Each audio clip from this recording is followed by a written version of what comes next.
be available for any advice at any time.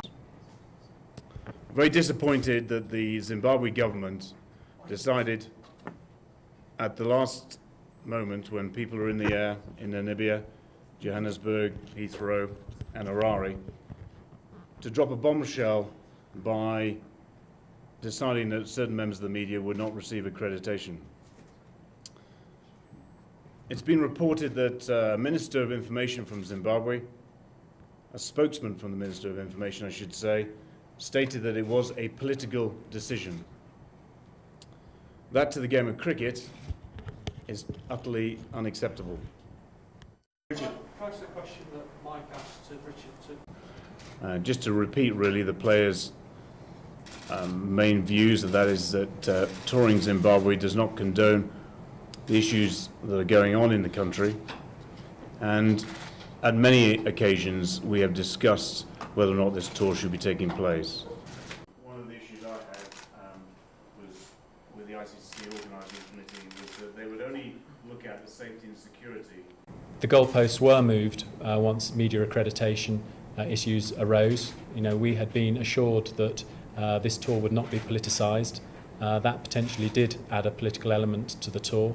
That issue has now been resolved, and we're back largely to where we were before the issue arose. We discussed and have a detailed assurances on a number.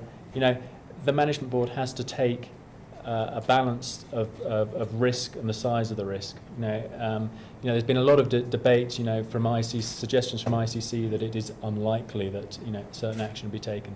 But, you know, our management board have to look at the interests of the whole of English cricket.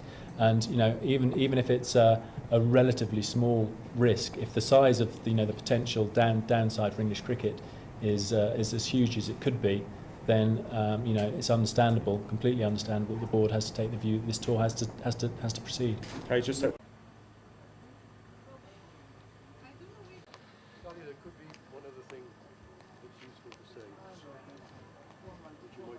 I think that the media have a very important part to play in cricket.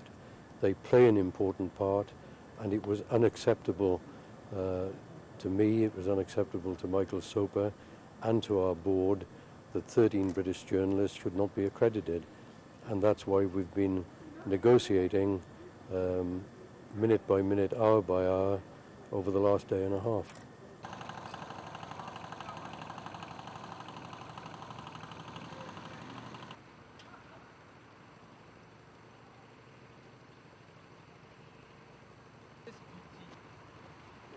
Rhythm is good. Hamstrings.